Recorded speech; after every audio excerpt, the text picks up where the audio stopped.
아멘. 감사합니다. 이 시간 우리에게 주시는 하나님의 말씀을 받습니다. 우리에게 주시는 하나님의 말씀은 구약 성경 열왕기상 19장 1절에서 8절까지의 말씀입니다. 열왕기상 19장 1절에서 8절까지의 말씀을 우리 한 절씩 교독하는데요. 우리 남자 성도님들이 먼저 그리고 여자 성도님들이 이어서 교독하는 걸로 하겠습니다. 열왕기상 19장 1절에서 8절까지 말씀을 우리 한 절씩 교독합니다. 제가 가지고 있는 구약 성경 549페이지에 있습니다. 우리 다 찾으신 줄 알고 천천히 마음을 모아 한 절씩 교독합니다. 우리 남자 성도님 먼저 읽습니다. 시작. 아합이 엘리야가 행한 모든 일과 그가 어떻게 모든 선지자를 칼로 죽였는지를 이세벨에게 말하니 이세벨이 사신을 엘리야에게 보내어 이르되 내가 내일 이맘때에는 반드시 내 생명을 저 사람들 중 한 사람의 생명과 같게 하리라. 그렇게 하지 아니하면 신들이 내게 벌 위에 벌을 내림이 마땅하니라 한지라. 그가 일어나 자기의 생명을 위해 도망하여 유다에 속한 부엘세바에 이르러 자기의 사환을 그곳에 머물게 하고 자기 자신은 광야로 들어가 하룻길쯤 가서 한 로뎀 나무 아래 앉아서 자기가 죽기를 원하여 이르되 여호와여 넉넉하오니 지금 내 생명을 거두시옵소서. 나는 내 조상들보다 낫지 못하나이다 하고 로뎀 나무 아래 누워 자더니 천사가 그를 어루만지며 그에게 이르되 일어나서 먹으라 하는지라. 분중 머리맡에 숯불에 구운 떡과 한 병 물이 있더라. 이에 먹고 마시고 다시 누웠더니 여호와의 천사가 또 다시 와서 어루만지며 이르되 일어나 먹으라. 내가 갈 길을 다 가지 못할까 하노라 하는지라. 이에 일어나 먹고 마시고 그 음식물의 힘을 의지하여 40주 40야를 가서 하나님의 산 호렙에 이르니라. 아멘. 살아계신 하나님의 말씀입니다. 우리 옆사람이 이렇게 축복할까요? 이곳에서 하나님께서 나를 살리십니다 라고 축복합시다. 이곳에서 하나님께서 우리를 살리시는 줄 믿습니다.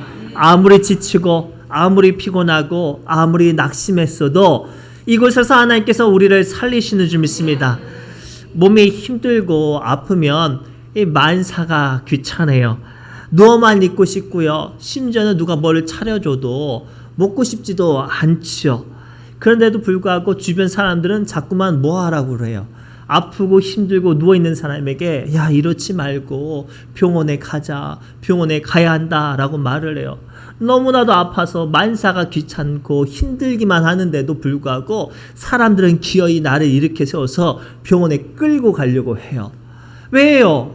왜 그냥 누워만 있고 싶은데 병원을 끌고 가는가요? 그곳에 가야만 나는 고칠 수 없는 내 아픔과 나는 해결할 수 없는 나의 연약함을 고침을 받을 수 있고 또 위로를 받을 수 있는 의사를 만날 수 있어서 그래요. 사람들은 세상 일로 참 힘들고 바빠요. 믿음의 사람들은 더 그렇죠. 그런데 세상 사람들은 빨간 날, 특별히 이 주일날은 쉬어요. 늦잠도 자고 전국 노래장도 보고 다들 자기 쉼을 얻는단 말이에요. 그런데 문제는요. 우리 믿음의 사람들은 교회를 가야 된단 말이에요. 너무나도 힘들고 어려워서 쉬고 싶은데 교회 다니는 사람이라서 교회를 나가야 해요. 때로는 마음속에 그런 생각이 들 수 있어요. 아니 교회 굳이 안 나가고 이렇게 집에서 그냥 성경책 보고 기도하면 되지 않느냐라는 생각이 들어요. 그래도 교회를 나가야 된다고 몸을 일으켜 세워서 교회를 나가요. 왜 우리를 힘들어도 하나님께 나오게 하실까요? 오늘 본문 말씀을 가만히 보면요. 아주 능력의 사람, 기도의 사람 엘리야가 지치고 피곤하고 상처받아서 무너졌어요. 그리고 그곳에서 그냥 차라리 죽겠습니다 라고 고백할 때 하나님께서 그 지친 엘리야를 기어이 일으켜 세워서 하나님의 산 호렙까지 불러내시죠. 그리고 그곳에서 엘리야를 회복하시고 하나님의 능력 가운데 일으켜 세워주시죠. 오늘 그 메시지가 우리에게 선포될 줄 믿습니다. 힘들고 어려워도 하나님 앞에 나오는 자는 주님께서 역사하시죠. 오늘 말씀을 통해 어떻게 우리에게 역사하시는지 또 어떻게 말씀하시는지 그 은혜의 비밀을 발견하시기를 바랍니다. 첫째가 이거예요. 힘들어도 하나님께 나오게 하시는 이유는요, 그곳에 주님의 위로와 힘 주심이 임하기 때문이라고 말씀하세요. 우리 조금 길지만 3절부터 8절 말씀을 천천히 합독합니다. 시작. 자기의 생명을 위해 도망하여 유다에 속한 브엘세바에 이르러 자기의 사환을 그곳에 머물게 하고 자기 자신은 광야로 들어가 하룻길쯤 가서 한 로뎀 나무에 자기가 죽기를 원하여 이르되 여호와여 넉넉하오니 지금 내 생명을 거두시옵소서. 나는 내 조상들보다 낫지 못하나이다 하고 로뎀 나무 아래 누워 자더니 천사가 그를 어루만지며 그에게 이르되 일어나서 먹으라 하는지라. 본즉 머리맡에 숯불이 구운 떡과 한 병의 물이 있더라. 이에 먹고 마시고 다시 누웠더니 여호와의 천사가 또다시 와서 어루만지며 이르되 일어나 먹으라. 내가 갈 길을 다 가지 못할까 하노라 하는지라. 이에 일어나 먹고 마시고 그 음식물에 힘을 의지하여 40주 40야를 가서 하나님의 산 호렙에 이르니라. 아멘. 오늘 본문 말씀은 어떤 상황이냐면요, 하나님께서 북이스라엘을 회복시키려고 세운 선지자 엘리야가요, 놀라운 일들을 이루어냅니다. 바알과 아세라 선지자 850명과 싸워서 대승합니다. 거기서 그치지 않고요, 3년 6개월 동안 비 한 방울 내리지 않았던 북이스라엘 땅을 위해서 간절히 기도하니까요 3년 6개월 동안 비가 내리지 않았던 땅에 비가 내려요. 이 놀라운 일을 아합 왕이 보고요, 왕궁에 가서 자기 아내의 말을 해요. 이세벨 여왕에게 야, 엘리야 선지자가 이런 일을 했다라고 말하는데요, 문제는 이 이세벨 여인이요, 유다 사람이 아니라 이스라엘 사람이 아니라 타국에서 시집 온 사람이에요. 그냥 시집 온 게 아니라 자기를 위해서 제사장 아세라 선지자와 바알 선지자 850명을 데리고 온 사람이 바로 이 여인이었거든요. 그런데 자기가 데리고 온 유상 숭배에 사는 사람을 다 죽였으니 얼마나 화가 나요. 그래서 그 즉시 사신을 보내서 사형 선고를 합니다. 내일 이맘때쯤이면 네가 죽인 바알과 아세라 선지자 850명 중 한 사람처럼 내가 너를 반드시 죽이겠다고 악독한 말을 해요. 그 말이 얼마나 서슬퍼냈는지 그 능력의 사람 엘리야가 마음에 무너졌어요. 내가 이렇게 일을 했으면 악한 사람이 회개하고 모든 이스라엘 북이스라엘 사람들이 자기에게 돌아오고 하나님께 돌아오고 자기를 지켜줄 줄 알았거든요. 자기와 함께 할 줄 알았거든요. 한 명도 움직이지 않아요. 너무나도 지치고 낙심한 엘리야 선지자가 어떻게 했게요? 오늘 본문에 보니까요, 브엘세바로 도망했대요. 여기서 브엘세바는요, 북이스라엘 땅이 아니에요. 남유다 땅의 남쪽이에요. 자기는 북쪽에 있는데 남쪽에 광야를 맞대고 있는 브엘세바까지 순식간에 도망합니다. 그리고 거기서 자기 사환을 두고요, 자기는 더 깊숙이 광야에 들어갑니다. 하룻길쯤 한참을 걸어서 걸어 갔는데 로뎀 나무 아래 작은 그늘이 있는 거예요. 거기서 지쳐서 쓰러집니다. 그리고 아이러니하게 하나님께 부르짖죠. 하나님, 이제 넉넉합니다. 이제 내 사명은 여기까지입니다. 차라리 내 생명조차도 데려가십시오. 저들이요, 나와 같은 선지자를 다 죽여서 나만 남았습니다 라고 하소연합니다. 모든 것들을 포기하고 움직일 힘조차도 없는 그때에 하나님께서는 오늘 본문에 부르짖는 엘리야를 만나주시죠. 참 재밌는 건요, 오늘 본문의 엘리야는 포기하겠다고 고백을 해요. 근데 이 고백을 통해 하나님은 엘리야를 찾아와 주셨어요. 왜요?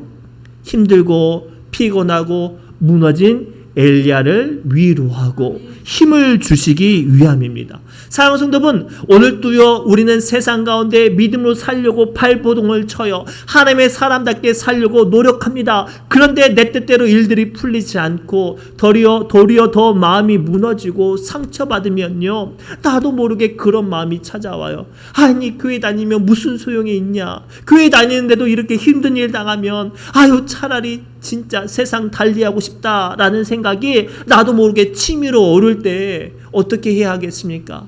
오늘 말씀을 보니까요 하나님께 나가야 된대요. 하나님을 찾으시래요.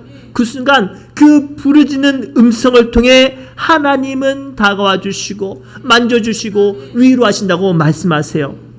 그래서 성경을 가만히 보면 절망 가운데 무너지고 도망쳤던 믿음의 사람들이 이렇게 고백을 했어요. 그리고 그 고백 앞에 하나님께서 이렇게 역사하셨다고 시편 139편 9절에서 10절 말씀을 통해 주님은 다음같이 우리에게 보여주세요. 함께 읽겠습니다. 내가 새벽 날개를 치며 바다 끝에 가서 거주할지라도 거기서도 주의 손이 나를 인도하시며 주의 오른손이 나를 붙드시리이다. 아멘.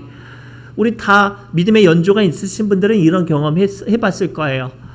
신앙생활을 하면서 힘들게 신앙생활을 하면서 원치 않은 일들과 상처를 너무 많이 받으니까 진짜 너무 교회에 다니고 예수 믿어도 이렇게 힘들면 차라리 내가 좀 쉬겠다라고 말하면서 정말 뒤돌아서서 교회를 오랫동안 떠나서 기도도 안 하고 예배도 안 드렸는데 신기한 건 그곳에서도 하나님을 찾게 하세요. 아니 내가 믿음을 포기했어요. 아니 내가 이제 2번 다시 교회를 안 다니겠다고 내가 선언했어요. 그런데 신기한 게 그곳에서도 하나님은 나를 찾으시고 나를 만나주시더라는 거예요. 제가 예전에 어느 목사님 그 설교 중에 들었던 애화예요. 한 교회 믿음이 좋았던 장로님이요 교회를 열심히 다니고 교회를 지키려고 하다가 교회 문제가 생겼어요. 교회를 지키려고 하다 보니까 사람들과 성도들과 목사님들에게 지탄을 받는 거예요. 왜냐하면 자기가 책임을 졌거든요. 그래서 이 책임을 지고 그 일을 해결하려다가 도리어 모함을 받으니까 너무나도 상심을 받아가지고 낙심해서 상처를 받아서 이 교회를 떠나버렸대요. 1달, 2달, 3달을 교회를 쉬었어요. 때는 휴가철이라 단오절이라 5월달 단오절이라 바람도 좋고 햇볕도 좋으니까 바다가 보고 싶어서 강릉에 갔대요. 근데 이 강릉 분들은 아실 거예요. 5월달이면 강릉에 큰 굿을 해요. 강릉은 단오제를요 굉장히 크게 하거든요. 그래서 대한민국에 내노라는 무당을 불러가지고 큰 굿을 해요. 그러니까 사람들이 몰려 있으니까 그 장로님이 교회는 오랫동안 안 나갔지만 궁금하잖아요. 무당들이 굿을 하는 게 궁금해서 이제 이렇게 빼꼼히 이제 구경을 했대요. 근데 이제 이제 창을 세우고 작두를 타려고 하는데 자꾸만 안 되는 거예요, 무당이. 그래서 이제 무당이 한참 하다가 안 되니까 이 사람들 쭉 둘러보고 이렇게 말을 했대요. 큰 신 모시는 분들은 가시라고. 여기 있으면 제가 굿을 못 하니까 큰 신 모시는 분은 가시라고. 근데 그 장로님이 살짝 마음에 찔렸대요. 근데 그런 생각을 했대요. 자기가 교회를 안 나간 지가 이제 벌써 5달이 넘어가니까 설마 나겠어? 라는 마음으로 모른 척하고 있었대요. 그랬더니 그 무당이 여기저기 하더니 갑자기 당신 가시라고. 그리고 그 무당에게 지적받은 장로님이 그 자리를 떠나면서 어떤 마음했게요? 야, 이곳에서도 나는 하나님의 사람이구나. 야, 나는 이곳에서 믿음도 포기하고 직분도 포기하고 교회도 떠났는데 하나님께서는 이곳에서도 나를 하나님의 사람으로 세우셨구나. 그래서 장로님이 다시 교회 가서 자존심 다 내려놓고 다 회복하고 다시 교회의 중직자로 섰다는 이야기를 제가 그때 들었어요. 사랑하는 성도분, 우리는 상처받고 힘들고 마음이 어려울수록 교회 떠나면 안 돼요. 더욱더 주님께 나가야 해요. 성경에 보니까요, 마태복음 11장 28절에 예수님께서 우리에게 이렇게 말씀하셨네요. 함께 읽겠습니다. 수고하고 무거운 짐진 자들아, 다 내게로 오라. 내가 너희를 쉬게 하리라. 아멘. 이 말씀이 오늘 우리에게 주시는 하나님의 음성이에요. 누구나 다 신앙생활과 세상 삶을 살다 보면 힘들고 상처받고 믿음조차도 지치고 버거울 때가 있어요. 그때 오늘 주님의 음성이 들려졌으면 좋겠어요. 내 믿음조차도 무겁고 버거우면 그것을 내려놓고 싶으면 주님께 나아가야 해요. 주님께 내려놓을 때 주님께서 나의 마음 가운데 뭐를 주신대요? 쉼을 주신대요. 위로를 주신대요. 그래서 오늘 말씀을 통해 주님은 선언하세요. 힘들수록 더욱더 주님께 나오라고 하셔요. 그곳에 위로가, 그곳에 은혜가, 그곳에 힘이 임하는 줄 믿습니다. 두 번째는요, 힘들어도 하나님께 나오게 하시는 두 번째 이유는요, 그곳에 응답하시는 하나님의 말씀이 임하기 때문이라고 선언하십니다. 우리 8절과 9절 말씀을 천천히 함께 읽겠습니다. 시작. 이에 일어나 먹고 마시고 그 음식물의 힘을 의지하여 40주 40야를 가서 하나님의 산 호렙에 이르니라. 엘리야가 그곳 굴에 들어가 거기서 머물더니 하나님의 말씀이 그에게 임하여 이르시되 엘리야야 내가 어찌하여 여기 있느냐. 아멘. 오늘 말씀을 가만히 보면요, 로봇 나무 아래에서 쓰러져 부르짖던 엘리야에게 하나님의 음성이 들렸어요, 안 들렸어요? 안 들렸어요. 왜냐하면 엘리야의 마음이 너무나도 복잡하고 너무나도 낙심되어서 하나님의 소리가 감히 들리지 않았거든요. 그랬더니 하나님께서는 엘리야를 어디로 불러내세요? 하나님이 계신 곳에 불러내셔요. 이것이 오늘 우리가 성전에 나와서 예배해야 되는 이유가 여기 있어요. 성전은요, 누가 계십니까? 하나님이 계셔요. 성경에 보니까요, 역대하 7장에 보니까요, 솔로몬이 최초로 성전을 지을 때 하나님께서 솔로몬과 이스라엘 백성들과 더 나아가 하나님께 예배하는 모든 사람에게 언약하신 말씀이 있는데 그 말씀 함께 살펴보겠습니다. 시작.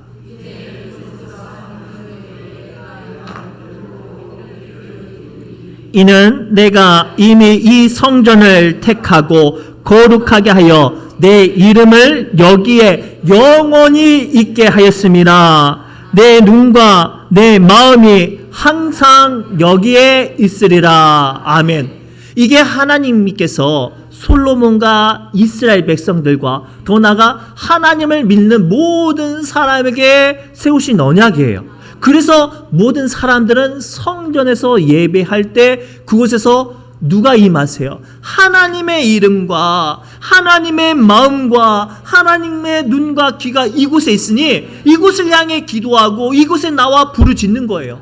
그곳에 부르짖을 때 하나님께서 내게 집중하시는 거예요. 그래서 하나님께서 넘어지고 낙심한 엘리야를 기었고 하나님 앞에 세우신 이유가 하나님께서 엘리야에게 집중하시기 위한 거예요. 오늘 이 시간이 그런 시간이에요. 세상의 모든 것들을 뒤로 하고 지금 우리는 주님의 전에 나왔습니다. 놀라운 건 이곳에서 하나님께서 나를 집중하세요.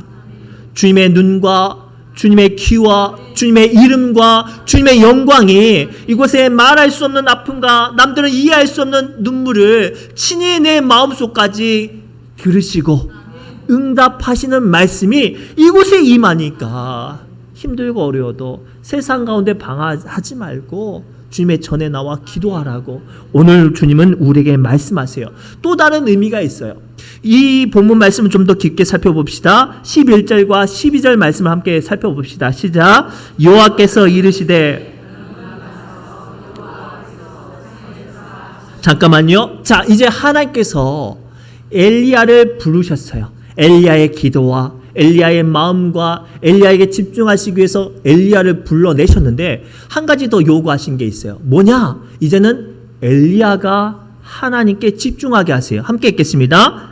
여호와께서 지나가시는데 여호와 앞에 크고 강한 바람이 산을 가르고 바위를 부수나 바람 가운데 여호와께서 계시지 아니하며 바람 후에 지진이 있으나 지진 가운데서도 여호와께서 계시지 아니하며 또 지진 후에 불이 있으나 불 가운데도 여호와께서 계시지 아니하더니 불 후에 세미한 소리가 있는지라. 아멘.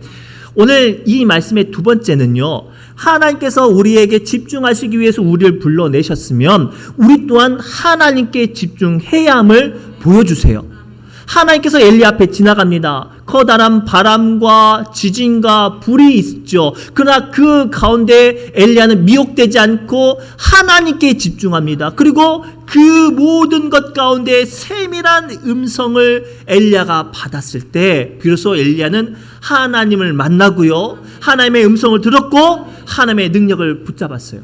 사랑하는 성도분, 상당수의 많은 사람들이요 교회에 와서 앉았다만 가는데 집중을 해요. 아니에요. 앉았다 가는 데서 그치면 안 돼요. 그 가운데서 나에게만 나를 향하여서 주시는 세밀한 음성을 들려줬을 때 비로소 내가 위로받고 치유받고 응답받고 능력을 받을 수 있는 거예요. 문제가 해결될 수 있는 거예요. 병원 가는 사실에 집중하면 안 돼요. 병원 가서 치유받는 게 목적이지 않겠습니까? 그러면 예배 드리는 게 무엇이에요? 예배 드리는 의식이 중요한 게 아니라 그 의식을 통해서 나를 만나주시는 주님의 음성을 들어야만 해요. 그 음성이 들려져야만 해요. 그래야 그 예배가 정말로 하나님을 만나는 예배예요.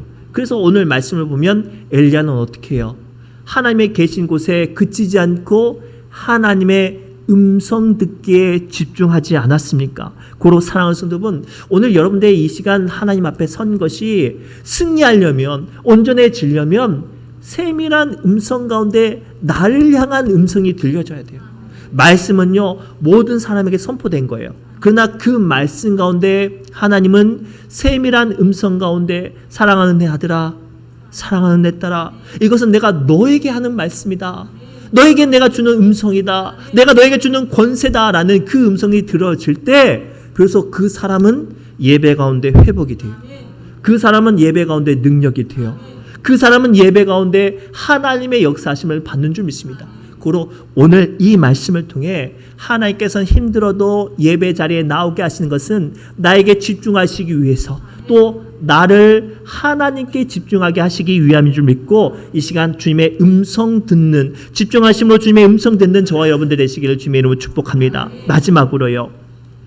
힘들어도 하나님께 나오게 하시는 이유는요. 그곳에 심판과 구원이 있기 때문입니다. 우리 조금 길지만 13절부터 18절까지 말씀을 함께 읽겠습니다. 시작.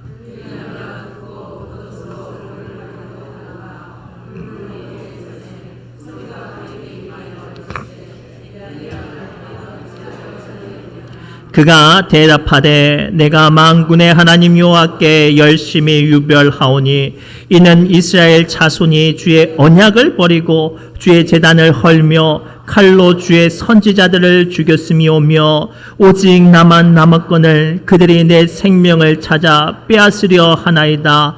여호와께서 그에게 이르시되 너는 내 길을 돌이켜 광야를 통하여 다메섹에 가서 이르거든 하사엘에게 기름을 부어 아람의 왕이 되게 하고 너는 또 님시의 아들 에후에게 기름을 부어 이스라엘의 왕이 되게 하고 또 아벨 무홀라 사밧의 아들 엘리사에게 기름을 부어 너를 대신하여 선지자가 되게 하라.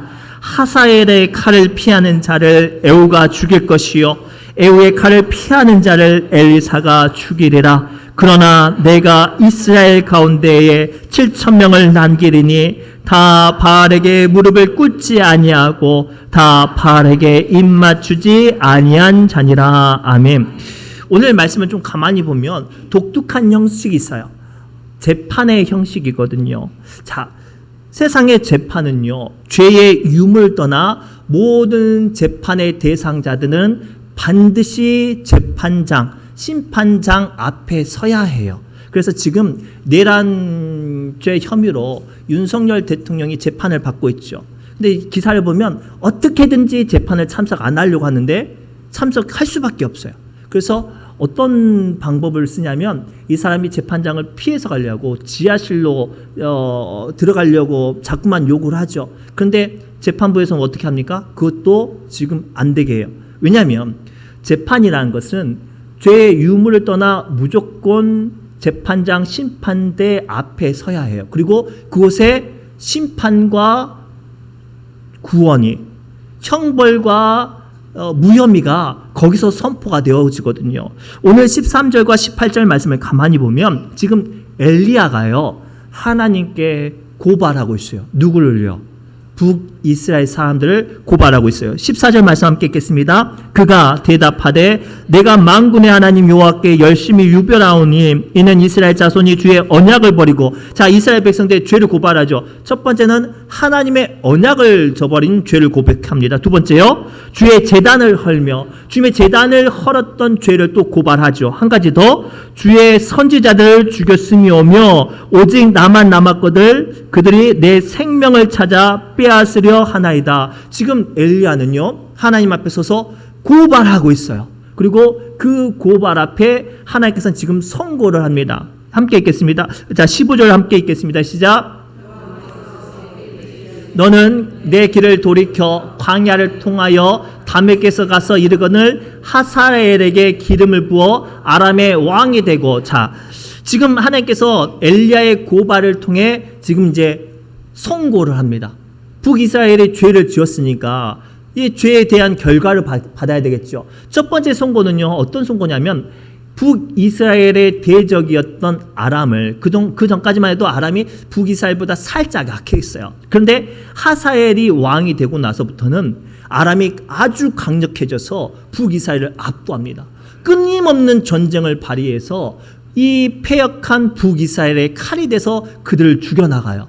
그래서 하나님께서 하사엘을 통해서 북이스라엘을 치는 칼이 됩니다. 더 나아가 더 읽겠습니다. 16절이에요.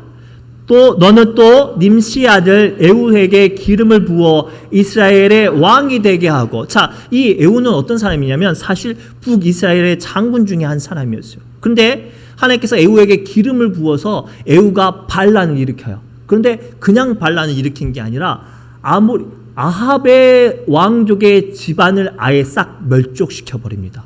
이 에후가. 더 계속 읽겠습니다. 17절이에요. 사밧의 아들 엘리사에게 기름을 부어 너를 대신하여 선지자가 되게 하라. 계속 읽겠습니다. 하사엘의 칼을 피하는 자를 에후가 죽일 것이요 에후의 칼을 피하는 자를 엘리사가 죽이리라. 그러면 왜 엘리사에게 기름을 주어 죽인다는 말씀을 주셨을까요? 자, 선지자에게는 하나님의 심판을 전하는, 하나님의 말씀을 전하는 사명이 있어요. 근데 그 선지자가 생명의 말씀을 전하면 그 말씀을 받는 사람은 어떤 사람이 돼요? 생명의 약속을 받는 사람이 되죠. 근데 선지자가 심판과 죽음을 선포하면 그 말씀을 받는 사람은 어떻게 돼요? 심판과 죽음을 당하는 거예요. 지금 엘리사를 통해 하나님께서 북이스라엘을 어떻게 하시겠다는 거예요? 심판을 선언하시겠다는 거예요. 아람 왕을 통해 끊임없는 전쟁으로 패역한 모든 사람을 죽이고, 에훗을 통해서 그 우상 숭배로 물들었던 아합 왕족을 씨를 말리고, 심지어는 엘리사를 통해 그 이미 정체성이 무너진 북이스라엘에 하나님의 심판을 선언하시겠다는 거예요. 그러면 그 삼중으로 칼이 지금 북이스라엘 덮어지잖아요. 어느 한 사람 살아날 기미가 안 보이죠. 근데 놀랍게 18절에 하나님께서 심판을 선언하시고 동시에 구원을 말씀하세요. 함께 읽겠습니다. 그러나 내가 이스라엘 가운데에 7,000명을 남기리니 다 바알에게 무릎을 꿇지 아니하고 다 바알에게. 아멘. 자, 이 말씀이 참 중요한 말씀이 무엇인가 하냐면, 이 말씀 앞에 내가 남기리라 라는 히브리어 원어를 보면 샤르라고 하는데, 이 샤르는 히필령 동사 1인칭 완료형이에요. 즉 한 사람의 주권으로 그 존재가 이루어내는 거예요. 어떤 조건과 어떤 여건이 되어서 어쩔 수 없이 되는 게 아니라 하나님이라는 강력한 주권으로 그 모든 것들을 이루어내신대요. 어떻게 해요? 삼중고로 칼이 북이스라엘이 덮어지는 과정 가운데서도 그 7,000명만큼은 하나님의 강력한 주권으로 지키시겠다는 거예요. 그러니 뭐 하라고요? 하나님을 선택하라는 거예요. 자, 그래서요 요한복음 5장 28절부터 29절에 예수님께서는 세상의 심판주로 오심을 다음같이 말씀하세요. 함께 읽겠습니다. 이를 놀랍게 여기지 말라. 무덤 속에 있는 자가 다 그의 음성을 들을 때 선한 일을 행하는 자는 생명의 부활로, 악한 일을 행하는 자는 심판의 부활로 나오리라. 자, 모든 사람이 주님의 음성을 들을 때 주님께 나오는데, 중요한 건 심판의 부활과 생명의 부활이 있는데 어느 쪽에 서야 할까요? 생명에 서야 돼요. 그래서 요한복음 6장 37절과 44절에 예수님은 또 이렇게 이어서 말씀하세요. 시작. 아버지께서 내게 주시는 자는 다 내게로 올 것이요. 왜요? 주님의 음성을 들었으니 주님께 나올 거 아니에요. 근데 주님의 음성을 듣지 않는 사람은 어떻게 해요? 주님께 오지 않겠죠. 계속 읽겠습니다. 내게 오는 자는 내가 결코 내쫓지 아니하리라. 44절이에요. 나를 보내신 아버지께서 아무도 내게 올 수 없으니 오는 그를 내가 마지막 날에 다시 살리리라. 어떤 사람이요? 나오는 사람. 주님의 음성을 듣고 나오는 사람. 그 사람은 살리신대요. 자, 오늘 말씀을 보니까 힘들어도 하나님께 나오게 하시는 진짜 이유를 발견해요. 우리가 가끔 주일 아침에 보면요, 아침 일찍부터 교회 나오려고 신나게 준비하는 사람이 있고, 어떤 사람은 가기 싫어서 10시 50분까지 발버둥 치다가 나도 모르게 내 마음속에 그래도 가야지 그 소리 듣고 나온 사람 있잖아요. 그러면 그 사람은 어떤 사람이에요? 그래도 예수님의 음성이 들려지는 사람이에요. 그리고 그 사람은 어떤 사람인 거예요? 구원받은 사람이에요. 하나님께서 마지막 날 다시 살리시라는 사람이에요. 사랑하는 여러분, 힘들어도 하나님께 나오는 사람은 구원받은 사람인 줄 믿습니다. 힘들어도 세상에 도망가지 않고 그곳에 무너져 여전히 그곳에 안주한 사람이 아니라 궁시렁궁시렁 아유 힘들어도 주님 앞에 나온 사람은 구원받은 사람인 줄 믿습니다. 우리 가끔 가다가 교회 다니면 그럴 때가 있어요. 내가 천국 갈 사람인지 지옥 갈 사람인지 가끔 헷갈릴 때가 있잖아요. 가끔 내가 천국 갈 수 있을까 헷갈릴 때가 있잖아요. 언제 보면 알아요. 힘들어도 교회에 앉아있으면 그래도 내가 구원받을 사람이구나. 여기서 발견되어지는 거예요. 걸어 우리 옆 사람 이렇게 축복할까요? 힘들어도 교회 나옵시다. 그래야 구원받은 사람입니다. 힘들어도 교회 나오는 사람, 힘들어도 주님의 음성 앞에 나오는 사람이 오늘 구원받은 사람이래요. 걸어 이 말씀 붙잡고 힘들어도 주님 앞에 나와 위로받고 능력받고 구원받는 저와 여러분 되시길 주님의 이름으로 축복합니다. 기도합니다. 하나님, 오늘 주신 말씀을 붙잡고 지치고 피곤한 육신 끌고 주님 앞에 나온 이들 위로하여 주옵소서, 능력 주옵소서, 구원하여 주옵소서. 모든 말씀 예수님의 이름으로 간절히 기도드리옵나이다. 우리 찬송가 하나님께로 더 가까이